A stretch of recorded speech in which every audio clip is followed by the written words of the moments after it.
رزق دینے والی ذات صرف میرے اللہ کی ہے۔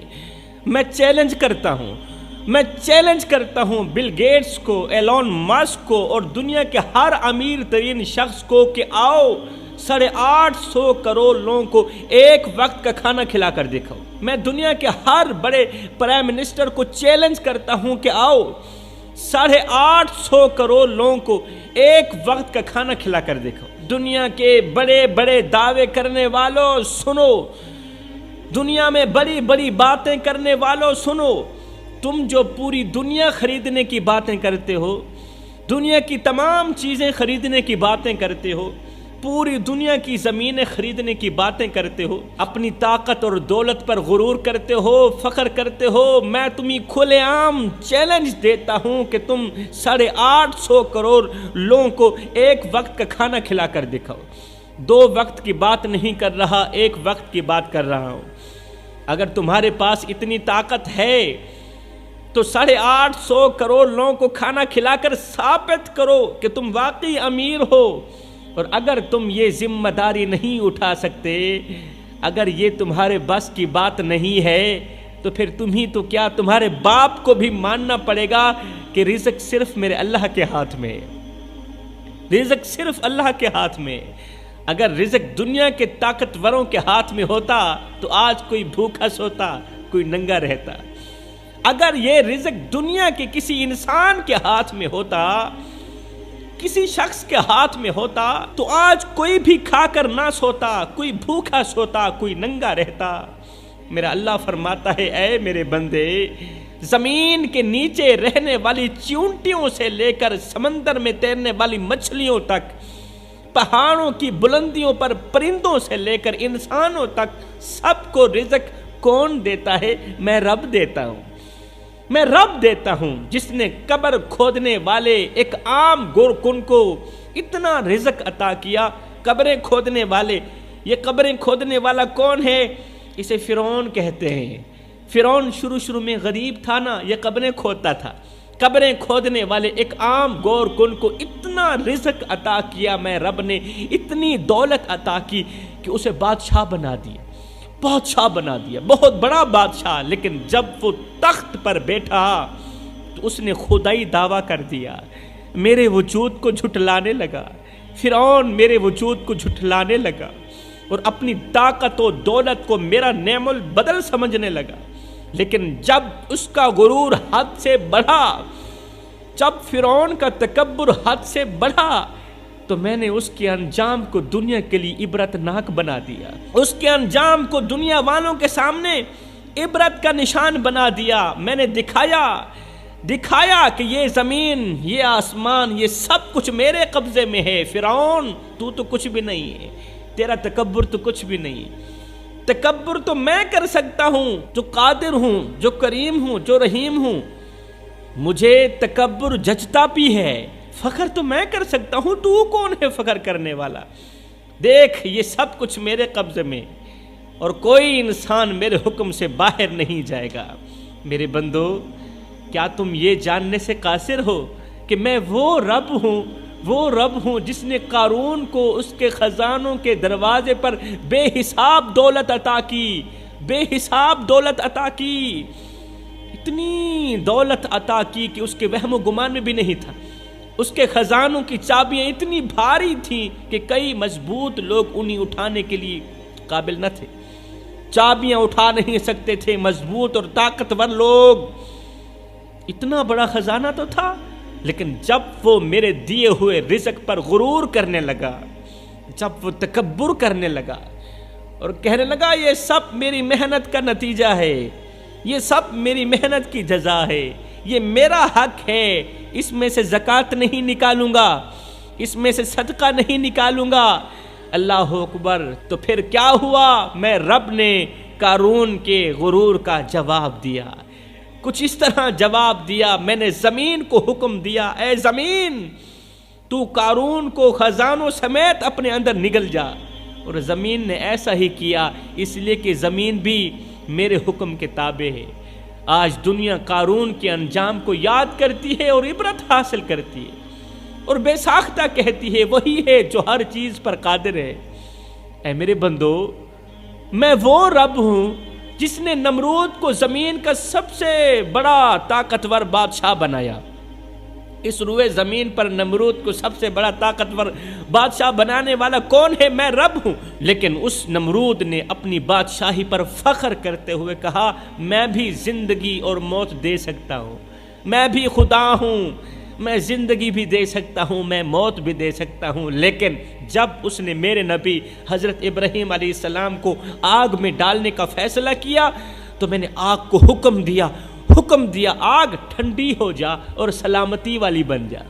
پھر کیا ہوا؟ آگ ٹھنڈی ہو گئی اور میرے ابراہیم کا کچھ بھی نہ بگاڑ سکی۔ پھر نمرود کو اس کے غرور کا انجام دکھانے کے لیے، نمرود کو اس کے تکبر کا انجام دکھانے کے لیے میں نے ایک معمولی مچھر بھیجا، چھوٹا سا مچھر بھیجا جو اس کی ناک میں داخل ہو گیا، اور اسی چھوٹے سے مچھر نے اس کے غرور کو خاک میں ملا دیا۔ سب فانی ہو گیا، سب ختم ہو گیا۔ میں نے اس کی زندگی کو عبرت کا نشان بنا دیا۔ دنیا کا مال و دولت، طاقت و غرور سب فانی ہے میرے بھائیوں۔ اللہ فرماتا ہے میں ہی ہوں جو سب کچھ عطا کرنے والا ہوں، میں ہی دینے والا ہوں، میں ہی لینے والا ہوں۔ میں کبھی دے کر آزماتا ہوں اور کبھی واپس لے کر آزماتا ہوں۔ آج کا انسان ہمیشہ اچھے انسان سے محبت کرتا ہے، ایک میں رب ہی ہوں جو برے انسان کو بھی اکیلا نہیں چھوڑتا، گندے سے گندے انسان کو بھی اکیلا نہیں چھوڑتا۔ میرے بھائیوں، میرے دوستوں، دیکھ لیا تم نے، دیکھ لیا قارون کے خزانے زمین میں دفن ہیں، فرعون کا غرور دریا میں ڈوبا ہوا ہے، اور نمرود کے تخت پر ایک مچھر کا نام لکھا گیا جس نے نمرود کے تکبر کو خاک میں ملایا، جس مچھر نے نمرود کے فخر کو نمرود سمیت مٹی کے اندر دفن کر دیا۔ دنیا کے بڑے بڑے بادشاہ آتے ہیں اور چلے جاتے ہیں، لیکن وہی اللہ باقی رہتا ہے جو سب کچھ عطا کرتا ہے۔ وہ اللہ فرما رہا ہے اے میرے بندو تم میرے بندے ہو اور میں تمہارا رب ہوں۔ اللہ فرماتا ہے اے میرے بندو تم میرے بندے ہو اور میں تمہارا رب ہوں، تم میری مخلوق ہو اور میں تمہارا خالق ہوں، تم میرے غلام ہو اور میں تمہارا مالک ہوں، تم میرے محب ہو اور میں تمہارا محبوب ہوں۔ پھر مجھے بتاؤ جب تم پر کوئی مصیبت آتی ہے، جب تم پر کوئی پریشانی آتی ہے، جب تم غربت کی دلدل میں پھنستے ہو، جب غربت تمہارا دامن پکڑ لیتی ہے، جب زندگی کے دکھ تمہیں جھکا دیتے ہیں، تو تم مجھے چھوڑ کر غیروں کے دروازوں پر کیوں جاتے ہو؟ میرے جیسے رب کو چھوڑ کر، میرے جیسے اللہ کی دہلیز چھوڑ کر، میری چوکھٹ چھوڑ کر غیروں کے آگے ہاتھ پھیلانے سے تمہیں شرم نہیں آتی؟ جب تمہارے ہاتھ مانگنے کے لیے اٹھتے ہیں تو وہ کسی اور کے سامنے کیوں پھیلتے ہیں کسی اور کے سامنے؟ کیا تم یہ سمجھتے ہو کہ میں رب سو گیا ہوں؟ دنیا کے بادشاہوں کو دیکھو، ان کے دروازے دن کے وقت ہی بند ہو جاتے ہیں، رات کے اندھیروں میں تو مضبوطی سے بند ہو جاتے ہیں، کوئی اندر نہیں آئے گا۔ دربان کہتا ہے چلے جاؤ، بادشاہ آرام کر رہا ہے، مگر میں وہ رب ہوں جس کے دروازے نہ دن کو بند ہوتے ہیں اور نہ ہی رات کو بند ہوتے ہیں۔ میرا دروازہ ہر لمحے کھلا رہتا ہے، میں تمہاری فریاد سنتا ہوں، چاہے تم فجر کی اذان میں رو، چاہے تم فجر کی اذان میں آنسو بہاؤ یا رات کی تاریکی میں اپنی پریشانی میرے سامنے بیان کرو، میں تمہاری فریاد سنتا ہوں۔ میں رب تمہاری دعاؤں کا شدت سے انتظار کرتا ہوں۔ میں چاہتا یہ ہوں کہ تم میرے سامنے جھکو، اپنا قیمتی سر میں رب کے آگے جھکاؤ، مجھ سے مانگو، لیکن تم غیروں کے آگے جھک جاتے ہو، غیروں کے آگے ہاتھ پھیلا کر مجھے ناراض کرتے ہو، مجھے خفا کرتے ہو۔ حضرت سیدنا علی المرتضیٰ شیر خدا کرم اللہ وجہ الکریم فرماتے ہیں جب تمہاری زندگی میں غربت، پریشانیاں اور مصیبتیں آنے لگے تو فوراً یہ 5 عمل ضرور کر لینا۔ جب بھی اپنی زندگی میں پریشانیوں کو آتے ہوئے دیکھو تو فوراً یہ 5 عمل ضرور کر لینا۔ یہ 5 عمل تمہارے گھر میں آنے والی غربت کو روک دیں گے، آنے والی مصیبتوں کو روک دیں گے، تمہاری پریشانیوں کو شکست دیں گے یہ 5 عمل، اور تمہارے گھر میں خوشحالیوں کا سامان پیدا کریں گے۔ یہ عمل نہ صرف تمہارے رزق کے دروازے کھولیں گے بلکہ تمہارے گھر کو کبھی بھی غربت کی دلدل میں نہیں گرنے دیں گے۔ زندگی کبھی ایک جیسی نہیں رہتی میرے بھائیوں، کبھی دن اچھے ہوتے ہیں تو کبھی پریشانیوں کا سایہ چھا جاتا ہے، کبھی رزق کی فراوانی ہوتی ہے تو کبھی ایسا لگتا ہے کہ تمام دروازے بند ہو گئے ہیں ہمارے لیے۔ ایسا لگتا ہے نا کہ ہمارے لیے رزق کے تمام دروازے بند کر دیے گئے۔ ایسے وقت میں انسان مایوسی کے گہرے گڑھے میں گرنے لگتا ہے، مایوسی کے گہرے گڑھے میں، مطلب کہ اتنے بڑے گناہ کے گہرے گڑھے میں گرنے لگتا ہے۔ لیکن یاد رکھو، مایوسی مومن کا راستہ نہیں، مایوسی ایمان والوں کا راستہ نہیں۔ حضرت سیدنا علی المرتضیٰ شیر خدا کے یہ الفاظ ہمیں یاد دلاتے ہیں کہ مشکلات میں بھٹکنے کے بجائے ہمیں اللہ کے بتائے ہوئے اصولوں پر عمل کرنا چاہیے۔ جو اللہ اصول بتاتا ہے ان پر عمل کرنا چاہیے، نہ کہ رونا چاہیے۔ یہ اصول نہ صرف تمہاری غربت اور مصیبت کو دور کریں گے بلکہ تمہاری زندگی میں برکتیں اور ڈھیروں خوشیاں لے کر آئیں گے۔ حضرت سیدنا علی المرتضیٰ شیر خدا کرم اللہ وجہ الکریم فرماتے ہیں جب حالات خراب ہونے لگیں تو اس وقت اپنے رب کی طرف رجوع کرو، اپنے گھر کی دہلیز پر یہ 5 اعمال لے کر آؤ جو غربت کو دروازے کے باہر لے جاتے ہیں، پھر کبھی اندر نہیں آنے دیتے، پھر ہمیشہ کے لیے انسان حشاش بشاش خوش رہتا ہے، جو یہ 5 عمل بڑے شوق سے کرتا ہے۔ اب عورتیں، مرد، میاں بیوی، چھوٹے بڑے، یہ دل کے کانوں سے سنیں کہ وہ کون سے 5 اعمال ہیں۔ آؤ حضرت سیدنا علی المرتضیٰ شیر خدا کرم اللہ وجہ الکریم سے پوچھتے ہیں کہ آخر وہ 5 اعمال کون سے ہیں۔ حضرت علی رضی اللہ تعالیٰ عنہ فرماتے ہیں پہلا عمل نماز۔ اے بندے، نماز تمہارا سب سے بڑا ہتھیار ہے، یہ وہ ستون ہے جو تمہارے رزق کو مضبوط کرتا ہے۔ اگر تم دنیا کے غموں سے بچنا چاہتے ہو دنیا کی مصیبتوں سے، پریشانیوں سے، تو نماز کو کبھی نہ چھوڑنا، خاص طور پر فجر کی اور عشاء کی نماز کو۔ نماز وہ چابی ہے جو بند دروازے بھی کھول دیتی ہے اور تمہارے رزق میں برکت ڈالتی ہے۔ نمازی انسان کبھی پریشان نہیں ہوگا، پریشان ہوگا بھی صحیح تو یہ جو نماز ہے جلد از جلد اس کی اس پریشانی کا حل کرے گی، پریشانی جڑ سے ختم کرے گی۔ حضرت علی فرماتے ہیں دوسرا عمل استغفار تمہارے گناہوں کو دھو دیتا ہے اور تمہارے لیے آسمان سے رحمتوں کے دروازے کھول دیتا ہے۔ یہ تمہارے دل کو صاف کرتا ہے، تمہارے دل کو صاف بھی کرتا ہے اور تمہارے رزق کو وسیع بھی کر دیتا ہے۔ کون سا عمل؟ استغفار۔ جو شخص استغفار کرتا ہے اللہ اسے مصیبتوں سے نکال کر کامیابی کی طرف لے جاتا ہے۔ رسول کریم صلی اللہ علیہ وآلہ وسلم نے فرمایا جو شخص استغفار کو لازم پکڑ لے اللہ اس کے لیے ہر تنگی سے نکلنے کا راستہ بنا دیتا ہے اور اسے وہاں سے رزق دیتا ہے جہاں سے بندے کو کوئی وہم و گمان بھی نہیں ہوتا۔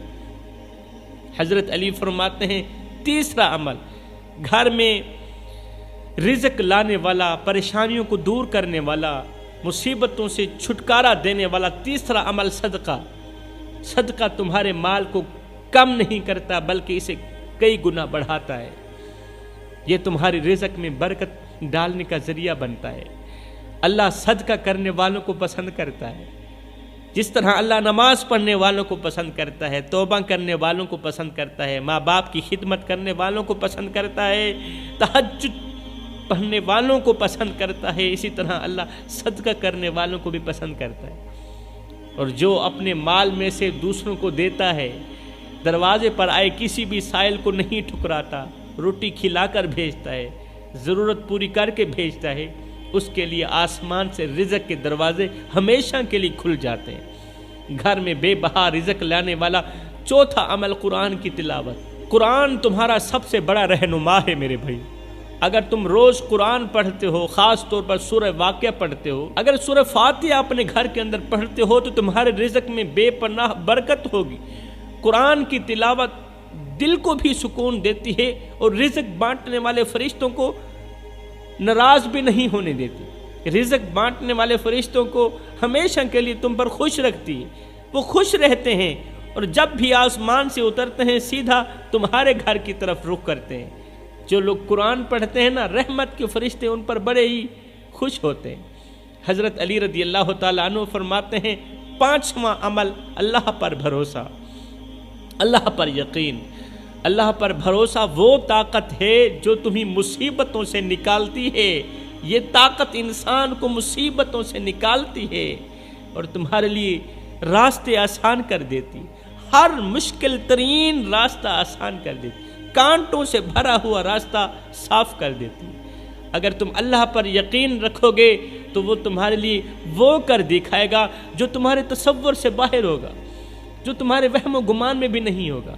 میرے بھائیوں اور بہنوں، اگر تم اپنی زندگی میں ان 5 اعمال کو اپنا لو تو نہ صرف غربت تمہارے دروازے سے دور رہے گی بلکہ تمہاری زندگی خوشیوں سے بھر جائے گی، تمہارے گھر رزق کی بارش برسے گی، پھر تمہارے گھر میں کبھی پریشانی نہیں آئے گی۔ میں دعا کرتا ہوں اللہ ہم سب کو ڈھیروں خوشیاں عطا فرما، ہمارے گھر کو جنت کا گہوارہ بنا دے۔